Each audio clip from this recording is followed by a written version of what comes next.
Hey there. So, I won't even attempt to pronounce this, but it looks like this here. See that there? It is by this guy here, Lao Tzu. Oops, backwards once again. Is that Lao Tzu? This is like, what this is this is like an introduction to this with that thought. This with that thought is what is necessary for an open mind. And so, considering the title of this video, that's really what it's going to take to try to understand, to try to get this idea and know it. This is going to take an open mind. It's going to take this with that thought. So with that, I know resurrection to be true and real. Ultimately, yes. Resurrection is true and real. It does happen. But it's like, I'm not trying to, let's see, how would I say this? It's not because I want it to be true. It's not because I believe that it is true. It's not because, I think I'm on trial here, spiritually or something, or I have some reason to convince you that it's true without actually knowing myself, And that's how I know that it is true, is because it's from a personal experience. An extremely personal experience. But, and in that, it is a truly personal experience. I mean, seriously. And it's not the kind of thing, see, the one thing, I've been looking at this here lately. This here is, I've been not only looking at it, I've been studying it, actually. And a lot of this is in the Bible. These are both the religions of Abraham, the Quran and the Bible. I showed you that before.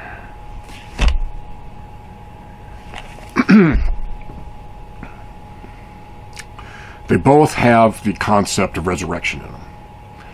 But the Bible has the New Testament, and the New Testament actually talks about the truth of resurrection, greater than, and, basically, I need to get into that, but I'll get into that in future videos, what the New Testament part and all that I'm getting at.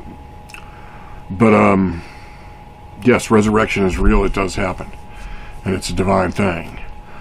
But it's not like what the Quran calls out as the resurrection of the final days, and so does the Christians thing. When Gabriel blows the trumpet, both of these documents make reference to that in the end times. Because they're both end times.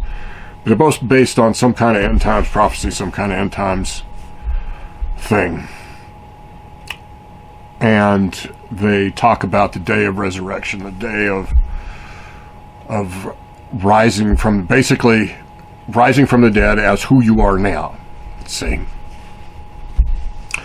And that's just not true. I mean, why would you want to be what you are now in the time when the process is over? I could say the process of creation is over. The real truth is, this is a process of creation. And there shall come an end to this process. What is like the continuum is what I've been kind of seeing it as. Is that basically when the time-space continuum comes to an end, then the process comes to an end, and then we finally meet God in a moment of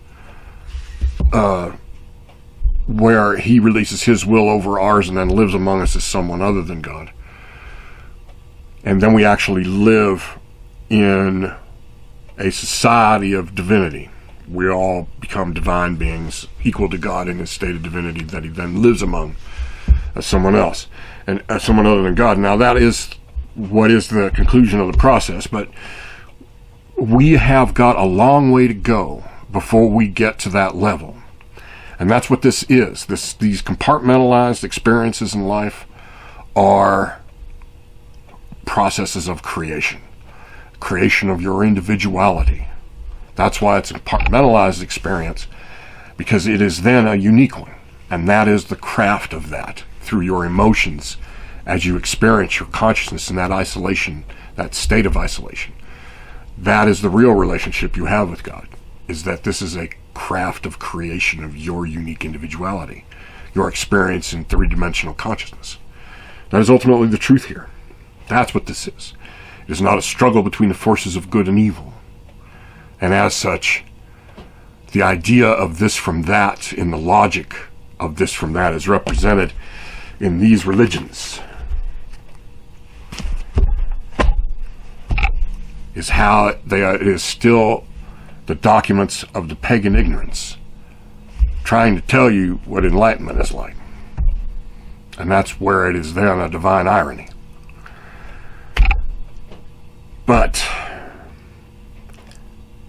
at that end state, that end process, why would you want to be what you are now? You see? Because imagine, if you will, having lived multiple lives in a compartmentalized state of consciousness, each of them, but then at the end gaining continuity between them all, to then be a complete being in all of those experiences. That is what is the real value of this experience of consciousness, is how in multiple live sequences they really do create a higher being. And therefore, you see, why would you want to be just what you are in a single compartmentalized state of third-dimensional consciousness, one life? Why would you want to be that, when, in all truth, you're destined to be something much greater? You see, that is the real truth here. And the resurrection part of it is proof of God in his divine state. You see, that's why Christ kind of appropriated that concept from these kind of pagan religions and validated them in that way, was to show that he was ultimately God on earth, that he could rise from the dead by his own will.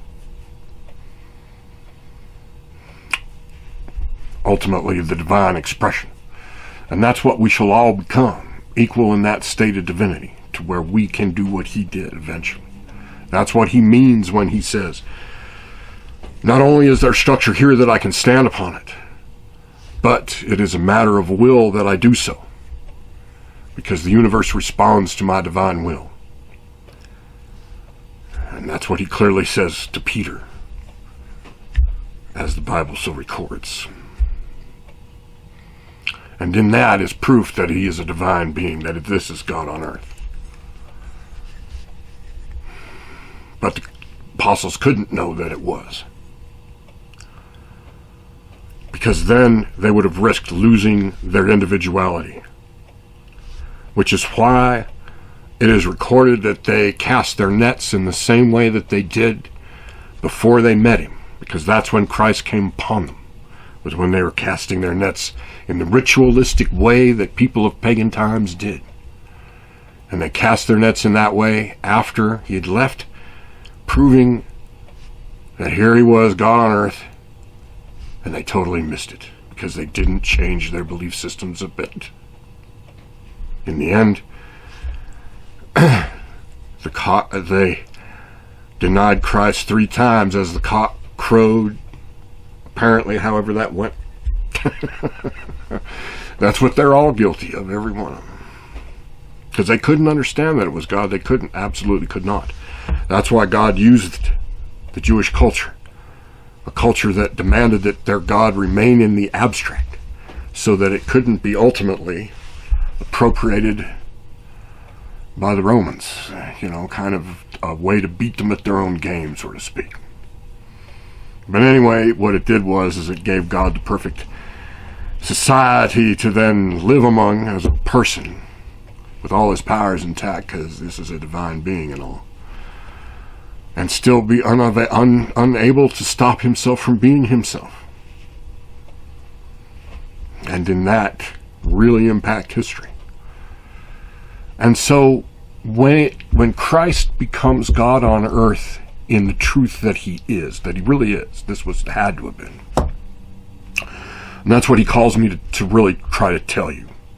And this is how Christianity must change its faith, is to accept this as the truth, that Christ was God on earth. Because you see, when it becomes God on earth, it is not a judgment then upon humanity. It is not a condemnation.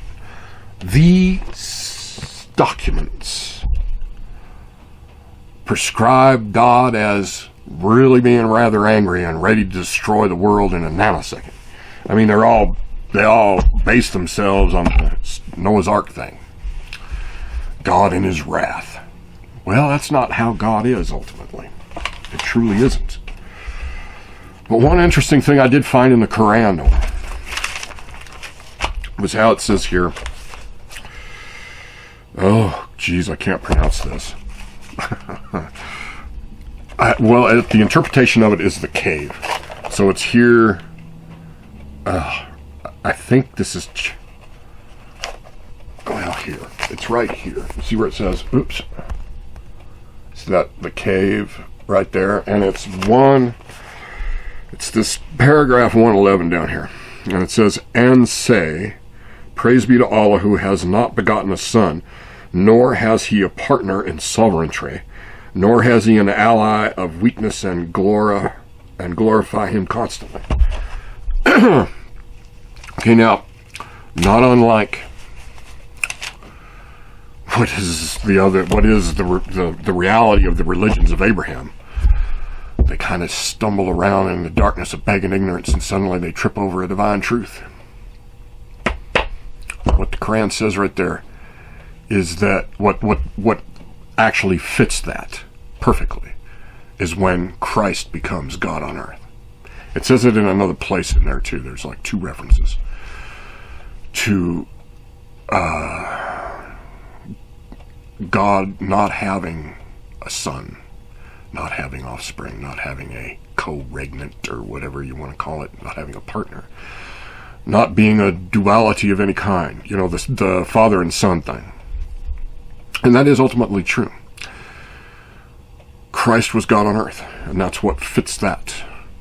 And that actually fits it, because it's the truth of the God of Abraham thing. For some reason, God seems to demand that he wants to satisfy that. And I guess that's because it was what brought about monotheism. Unlike the religions of Abraham, they stumble around in the darkness of pagan ignorance. And because you see, it seems as though Abraham was a criminal trying to escape punishment. And he just happened to hit upon a divine truth at the right time. So God went for it. Anyway, when it becomes God on earth that dies a death on the cross, now it becomes very significant.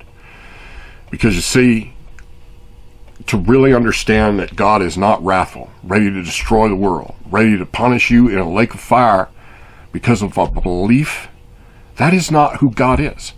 God is not going to roast your skin off, grow it back, roast it off again, over and over and over, just to torment you, because you may have believed in something completely different, or may have not believed in God at all. If he actually gave a rat's ass about any of that, he'd be here in governance over us, and we would know it for sure. But as he has to remain in the abstract, because this is a process, and you must perceive there to be a separation, even though it's just a separation between you to him, where he is still connected from him to you, but you're not connected the other way. You can't be. Otherwise you may, oppose the will, and then lose your individuality, because you cannot oppose that will. So God did not become angry in his experience as Christ. He did not become angry at any point in that and lay waste to the universe. So the idea that he would somehow flush the world, as the Noah's Ark story says, just isn't true. He is not angry. He's not wrathful. Look at what he went through, what he endured. And he didn't, if it had been any one of us, the first moment of disrespect, and I would have evaporated the universe probably. But God doesn't, because he seems to be entirely without anger, entirely without wrath.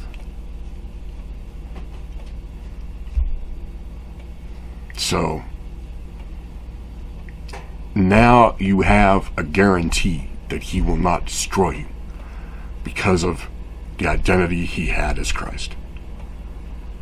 He will not uncreate you. There is no, because that's what the sin message is. You cannot sin against God since then. So therefore he will not uncreate you, no matter how heinous you may become. Even though the world and the universe may say so. And ultimately, I gotta be honest with you, sometimes the truly heinous is undone. Once in a while. Because all things are the reality, as it says in This With That.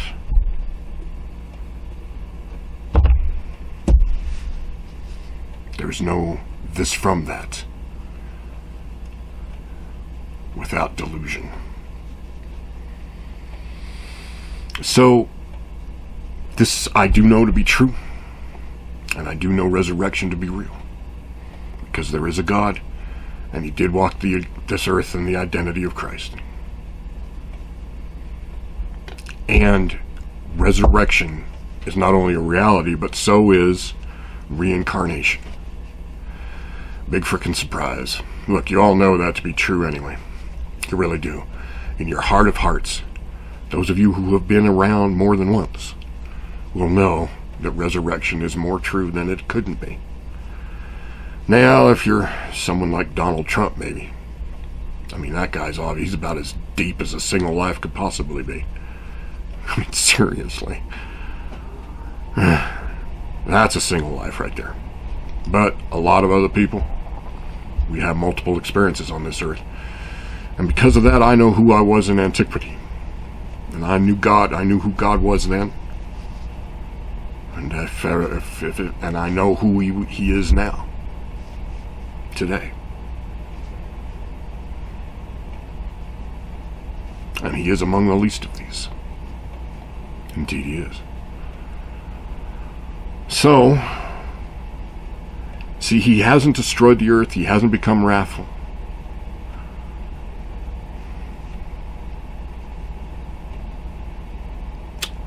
So, it's too bad that these things bring about such great fear. Because it is not what God is at all. So, I am called to do this for him, to bring forth a new dogma, and to put it here on the earth in this medium. And in that, maybe it'll move forward. I think inevitably it will. Otherwise, yeah, it will. It has to.